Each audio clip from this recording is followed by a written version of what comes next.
Baiklah ibu-ibu, waktunya istirahat sudah selesai ya. Sekarang kita masuk ke tahap atau sesi yang terakhir. Sudah seger kan ya Bu ya? Sudah saya kasih waktu untuk istirahat kan barusan ya? Ya. Ya bagus. Sekarang karena kita sudah ada di tahap yang terakhir, insya Allah ibu-ibu tadi sudah mengerti semua ya apa yang sudah saya sampaikan. Insya Ngerti Allah nggak, Bu. Insya Allah. Kalau begitu saya coba tes. Saya coba tanyakan lagi, saya akan mengingatkan lagi kira-kira ibu masih ingat atau tidak. Nanti bagi yang mau menjawab, yang bersedia menjawab, nanti saya kasih hadiah khusus ya buat ibu-ibu ya. Nanti saya catat namanya ya. Ya. Coba, saya mau tanya hal-hal penting yang sudah ibu-ibu pelajari hari ini. Pertanyaan yang pertama, mengapa perlu menabung? Ayo ibu-ibu, apa jawabannya? Siapa? Ibu Erna. Ayo silakan Bu Erna. Iya Bu. Seperti cerita semut dan jangkrik Bu. Menabung itu seperti sedia payung sebelum hujan Bu. Jadi pada saat kita ada kebutuhan tidak terduga, kita bisa menggunakan tabungan. Kalau kita tidak punya tabungan nanti terpaksa bisa berhutang. Padahal berhutang itu kan nanti banyak resikonya Bu. Dan mengeluarkan bisa semakin bertambah dan pengeluaran bisa semakin bertambah. Sudah ya? Ya, sudah. Ya benar. Terus untuk pertanyaan yang kedua, hal-hal apa saja yang perlu ibu-ibu pertimbangkan sebelum meminjam uang atau berhutang? Siapa yang mau ngacung selain Bu Erna? Nanti kalau Bu Erna terus yang menjawab, hadiahnya didapat Bu Erna double, yang lain nggak dapat hadiah. Oh ya, silakan Ibu Wati, silakan dijawab Bu Wati. Iya Bu. Ya, sebelum kita meminjam, kita harus mengetahui dulu Bu, untuk apa kita meminjam. Yang pertama. Yang kedua Ibu, apakah ada cara lain yang bisa dilakukan sebelum berhutang? Terus yang ketiga, berapa besar kita perlu meminjam? Terus Bu, yang keempat Bu, bagaimanakah kita dapat membayar kembali pinjaman? Terus yang kelima, yang terakhir, kemanakah kita dapat meminjam? Seperti itu Bu. Terus minta tolong ya, berikan tepuk tangan dulu untuk Ibu Erna dan Ibu Wati. Ya baik, sebenarnya yang lain ibu-ibu ini rugi ya, tidak mau menjawab. Kenapa saya bilang rugi? Karena semua pertanyaan yang saya tanyakan sudah ada di sini ibu-ibu. Saya kan tinggal mengulangnya saja. Ya. Maksud saya ibu kan tinggal mengulangnya saja. Tadi kan sudah saya jelaskan juga di sini. Kalau begitu saya coba dulu ya Bu ya. Saya coba sebutkan lagi, saya ingatkan lagi. Jadi kenapa kita itu perlu menabung? Karena salah satu jawaban yang paling sederhana adalah karena seperti cerita ini tadi yang saya ceritakan, cerita Pak Jangkrik dan si semut. Ya. Jadi intinya adalah menabung itu benar seperti kata Bu Erna, seperti sedia payung sebelum hujan. Karena kita tidak tahu kapan kebutuhan tidak terduga itu datang. Sehingga kalau kita punya tabungan, kita kan bisa memanfaatkan tabungan itu untuk dipakai, sehingga kemungkinan bagi kita untuk berhutang itu sangat kecil sekali. Jadi itu ya. Kemudian yang kedua, hal-hal apa saja yang perlu dipertimbangkan sebelum berhutang? Nah, ini sudah jelas Bu.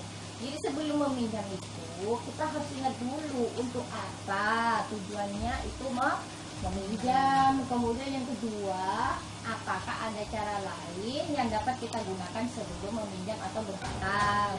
Kemudian yang ketiga, jumlahnya itu berapa? Kita harus bisa menghitung berapa jumlah hutang nanti yang akan direncanakan, besarnya nominalnya berapa. Kemudian kita pikirkan lagi bagaimana cara kita itu untuk membayar kembali hutang tersebut. Dan yang terakhir adalah kemana tempat kita akan meminjam, itu juga harus direncanakan dengan baik ya Bu ya, supaya kita tidak salah tempat untuk meminjam. Ya Udah ya, Bu ya? Ya. Udah ingat ya? Insyaallah. Di sini saya akan memutarkan film supaya untuk melengkapi jawaban dari saya juga ya. Ya Bu. Ini kita dulu ya. Ya. Keadaan darurat bisa datang setiap saat dan biasanya perlu banyak uang untuk mengatasinya. Kalau tidak punya tabungan, kita terpaksa berhutang. Padahal berhutang itu besar resikonya dan pengeluaran kita pun membengkak. Jadi, biasakanlah menabung supaya tidak terjebak untuk berhutang. Sisihkanlah uang untuk ditabung segera setelah kita menerima pendapatan. Menabung tidaklah harus banyak, yang penting rutin dan disiplin. Menabunglah secara terencana untuk memenuhi kebutuhan tertentu, misalnya untuk mengumpulkan modal usaha. Dan yang tidak kalah penting, pilihlah tempat menabung yang paling menguntungkan kita.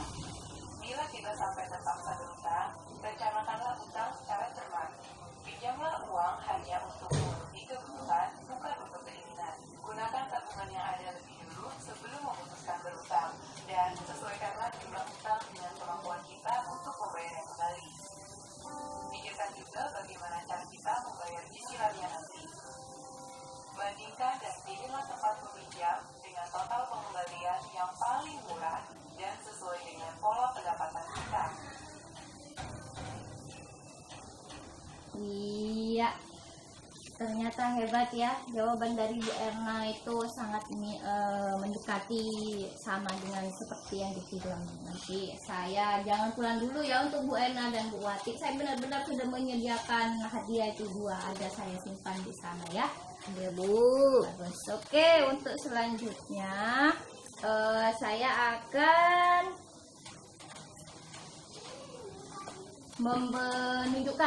menunjukkan brosur. Di sini saya punya brosur ya, Ibu-ibu, kelihatan ya?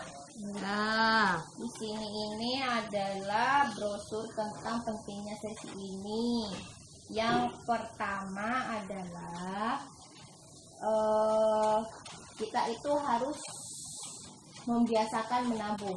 Menabungnya itu harus dengan disiplin, walaupun sedikit demi sedikit, asalkan rutin. Kalau tidak disiplin ya nggak nabung-nabung Bu, harus dipaksa ya.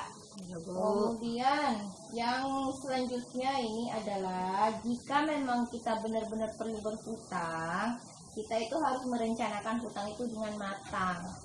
Seperti juga salah satunya kita harus merencanakan kemana kita akan meminjam. Jadi tempatnya harus ditentukan juga dulu, Ibu, mana tempat yang paling tepat untuk kita meminjam. Kemudian ini ada lagi di sini tips menabung. Yang pertama, tentukan tujuan dari menabung itu seperti yang dijelaskan Ibu Wati tadi ya sama Ibu Erna. Jadi harus ada tujuannya dulu, harus jelas. Itu membayar hutang untuk tujuan dari menabung itu untuk apa? Misalkan untuk modal usaha, untuk jaga-jaga dan lain-lainnya. Kemudian yang kedua, buatlah rencana menabung untuk mencapai tujuan tersebut. Jadi harus dibuat rencana ya Bu ya, supaya tujuannya tercapai. Kemudian yang ketiga, sisihkan uang untuk menabung sejak awal, bukan menunggu sisa pengeluaran. Nah, ini salah satu cara supaya kita disiplin menabung. Jadi begitu kita punya uang, begitu ibu-ibu punya uang, harus langsung disisihkan Bu. Jangan menunggu sisa dari pengeluaran. Kalau masih menunggu sisa dari pengeluaran, nanti yang ada nggak jadi nabung Bu. Nanti dipakai uangnya ya. Jadi dipaksa sisihkan dulu, ditaruh ya. Kemudian poin yang D, yang keempat adalah menabung tidak harus banyak asalkan rutin. Jadi nominalnya itu enggak harus banyak Bu, yang penting rutin. Ibu punya uang berapa itu langsung disimpan, disisihkan. Kalau ibu mau menabungnya hanya menunggu punya uang banyak ya repot Bu ya. Kemudian ini yang terakhir adalah menabunglah dengan disiplin. Kemudian nah ini lagi yang gambar yang ke-9, cara membuka tabungan. Nah di apa namanya, di sesi-sesi sebelumnya itu kan sudah saya jelaskan tempat-tempat menabung itu di mana saja, salah satunya di bank. Nah ini kita di sini akan cara membuka tabungannya itu apa, bisa lewat bank dan juga bisa lewat koperasi. Kalau lewat bank itu caranya adalah dengan menunjukkan identitas diri atau KTP, mengisi formulir yang disediakan bank, kemudian membayar setoran awal minimalnya berapa, mau nabung berapa. Kemudian untuk yang koperasi, caranya adalah bisa menunjukkan identitas diri atau KTP, kemudian mengisi formulir keanggotaan. Setelah itu membayar simpanan pokok sekali selama menjadi anggota. Cuma 1 kali aja ya Bu ya. Kemudian simpanan wajibnya, kemudian ditentukan masing-masing koperasi.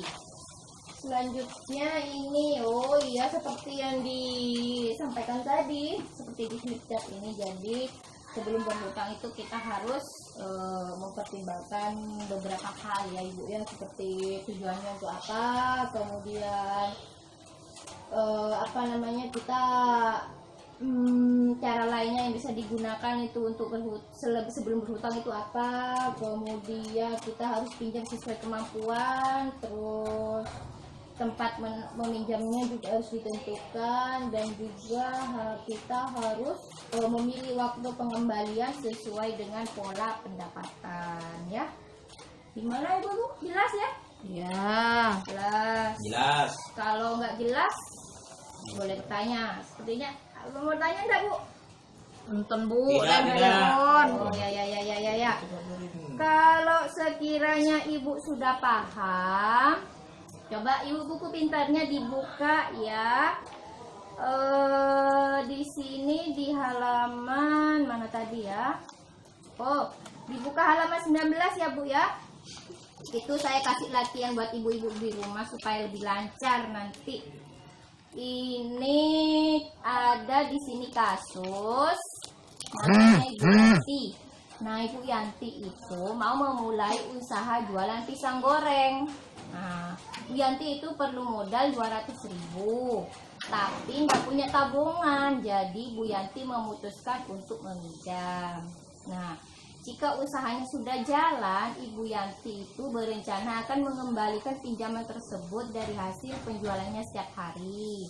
Jika pisang gorengnya laku, diperkirakan Ibu Yanti itu bisa dapat untung bersih 20.000 per hari.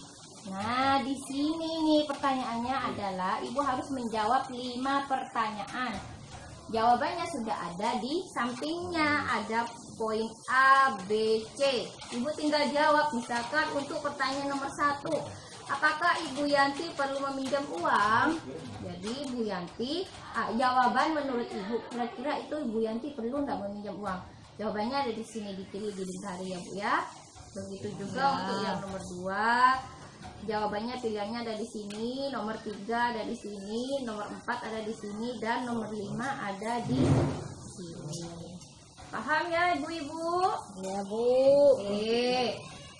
Kemudian sebelum saya menutup sesi ini, saya mau bertanya dulu sama ibu-ibu. Kira-kira ada yang tertarik nggak Bu untuk memulai usaha, untuk menambah penghasilan lah, buat tambah-tambah dulu Bu? Ada nggak? Ada Bu. Ada ya? Ya. Iyalah, jangan kalah sama Ibu Yanti di sini. Jadi kalau gitu nanti jangan lupa bulan depan di tanggal yang sama, di jam yang sama, tanggal 24 Agustus jam 10 pagi, ibu-ibu harus hadir lagi di sini. Tidak boleh tidak hadir. Jangan ketinggalan ya Bu ya, karena ini materi yang akan saya sampaikan bulan depan itu sangat menarik dan saya yakin insya Allah akan sangat menginspirasi Ibu, sehingga nanti ya mudah-mudahan bisa dipraktekkan sama Ibu ya. Ya Bu. Baiklah, kalau begitu saya ucapkan terima kasih atas waktu dan partisipasi Ibu. Semoga kita berjumpa kembali, bertemu kembali di sini dalam keadaan sehat walafiat. Amin. Assalamualaikum warahmatullahi taala wabarakatuh.